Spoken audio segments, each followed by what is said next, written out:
our next topic is based on parallax and basis. Now you understand what is a parallax and what is a basis. Okay, when you hold a pencil, in front of you against some specific point on background or a wall. Okay, and look at the pencil first through your left eye.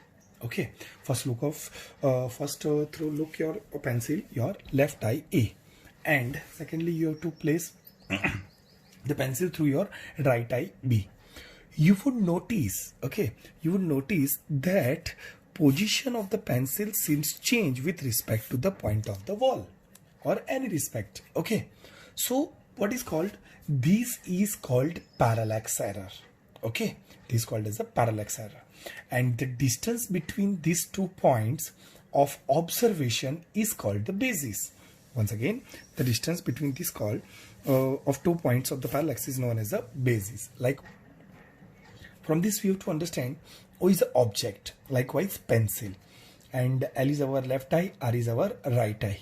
If we have to see a object over here, to close our left eye and to close our right eye, the object will move likewise. So this is the distance between our object to left eye and object to right eye. So S is a distance. So the pencil seems change. This respect to the point is known as a parallax. But the distance between these two point of the observation, it's called basis. So small b is known as a basis. So we have to represent here LR equal to B and B equal to basis. So you have to make some angle LOR is known as a theta, and this is known as a parallax angle, or we can also say that it is a paralytic angle. Okay, so from this help of parallax error and basis, we have to find out a distance of moon or any planet from the earth. Okay, so this is very important point, how we find out the distance from the earth to on moon or any planet. Okay, fine. You have to see that one figure over here. Just you have to see in a figure. So what you have to see that that the P is known as a planet. This is a planet. Okay, this is a earth. This is a earth surface. Okay, now over the earth surface we have to make a one figure. Then this is a point of the observation from the earth. This is A and B. So we have to say that here P is a planet, A and B is the observatories on earth at a large distance. Okay, so and what is the S dash? So S dash is a distance of the star. So S dash is a this S dash and this S dash is a S dash is a distance of the star whose position and direction can be taken approximately from A and from B. So how? So position of moon and planet will change from the two observatories. Okay, so with respect to the two observatory A and B, the position of the planet and the stars will be changed. The position of the moon and planet will be changed. But for the proper, so how can we find out the proper observation or proper measurement? So for the proper measurement, we also need to have a reference point. Okay, so we also need to have a reference point whose position and direction will never change. So this is known as a S dash. So the S dash is a reference point whose position and direction will never change with respect to the reference point, and the reference point is our observatories, and observatory is our A and B. Okay, so now, so here we have to make some angle from these observatories. S dash with respect to this distance we have to join between A to planet and from B to planet. Okay, so angle made by this observatory is phi 1 and this phi 2. From the planet is phi 1 and this phi 2. Okay, so like that for the Z angle, for alternation angle we can say that. Fine. So this phi 1, this phi 1, this phi 1, this phi 2. Okay, so you have to represent here. Now from this angle we have to make sure that from the with respect to S dash, the angle of P A S dash. Okay, so P A S dash is phi 1, measure from A, and from the angle of S dash B and P is a phi 2. Okay, this is represented as a phi 2. Okay, so you have to make correction over here. It's a phi 2. Fine. Now, so And now we can write here, so this is the phi 1 measure from N, this phi 2 measure from B. But we see that this basis B is very small compared to S dash. Okay, so these observatories, so B is very small with respect to S dash. So we can take AB as an arc of the length of B. Okay, so now we have to say that our theta is known as also parallatic angle. So total theta between A and B from the parallel end equal to angle of AP at B. So APB equal to the phi 1 plus phi 2. Okay, so the parallatic angle is theta. So the theta equal to known as arc upon radius. What is arc? Arc is a B. And what is the radius? So radius is a distance between planet to Earth, and it is known as a S.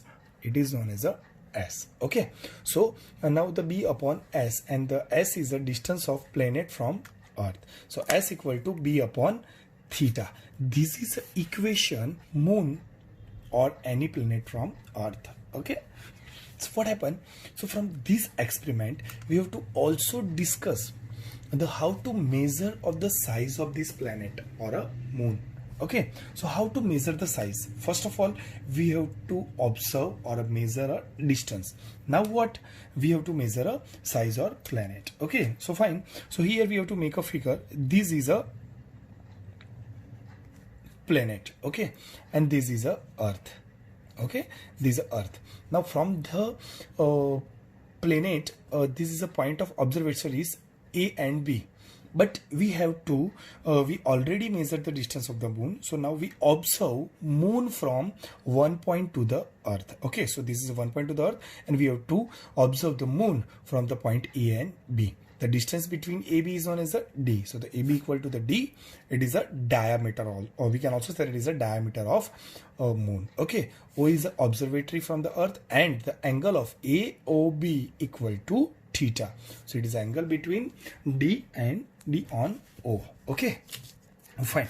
Secondly, the thing was our equation will be the distance like that. The theta equal to arc upon radius. Arc is AB, radius is OB. Also we can say that this is a arc is AB and the distance is OB, or we can say that OA. So distance is S and this is a D. So we can make theta equal to arc upon radius, AB upon OB, it's a D upon S. So we have to rearrange the equation D in order of D. So S theta, so D equal S theta.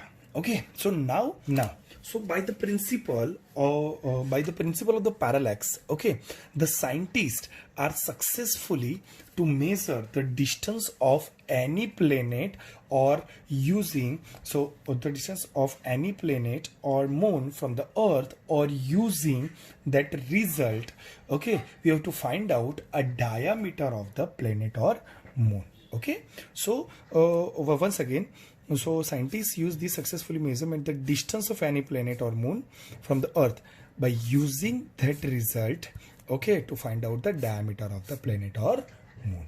To find out a distance between the stars by the parallax method. Okay, so how can we do that? Okay, from the same figure, from the we have to find out the distance from this, but we have to rearrange this figure in other form. Okay, from the same figure, if we want to measure the distance of S dash is some reference point, okay, the stars, we what to do? Okay, so we just modify this method. Okay, so from here, so this is a N, this is a and this is a B. This is known as a S. So N is a nearby star whose distance D, this is a distance of D, okay, whose distance D from the Earth is to be found. Okay, now this is the source, and the source is not the Earth. Now F is a far off the F star whose direction and position is fixed. We can also say that it is like a reference. Okay, so this position and the direction will never change. Okay, so Earth in the orbital. So Earth, we can say that in the orbital motion. The orbital motion is like that from the anti-clockwise direction. Okay, so its orbital motion is like that. Fine. So now, so A and B. So what is A and B? So A and B is a two position in the orbital motion. This is A and B is a two orbital position, and with respect to the F. Now the angle of FAN equal to the theta 1 and FBN equal to the theta 2. Okay. So fine. The angle between these two conditions. So what this? So equation will be like that. So angle of NAF equal to theta 1, it's a parallax angle between the FN nearby the star N when the earth is at position A. So once again, so angle of NAF equal to theta, NAF equal to theta 1, okay, it is a distance star F and nearby star N, okay, so F and nearby star N when the earth is at position. Okay, now similarly the angle of NBF, so NBF it's a theta 2. Okay, so NBF is a theta 2. This is also the distance of star F and nearby star N when the earth is at position of B. Okay, so now the total parallax angle subtended by N from the earth orbital diameter AB is known as a theta equal to theta 1 plus theta 2. But what is the theta? It is a arc upon radius. Arc is a AB and radius is known as a D. So from the figure, so arc is AB and the radius is D. Okay, so now this D equal to AB upon theta and theta equal to theta 1 plus theta 2. So AB equal to theta and theta equal to theta 1 plus theta 2. Okay, so parallax method is very useful for measuring a distance of the stars which are less than 100 light of year away from the Earth. I hope you enjoy this session.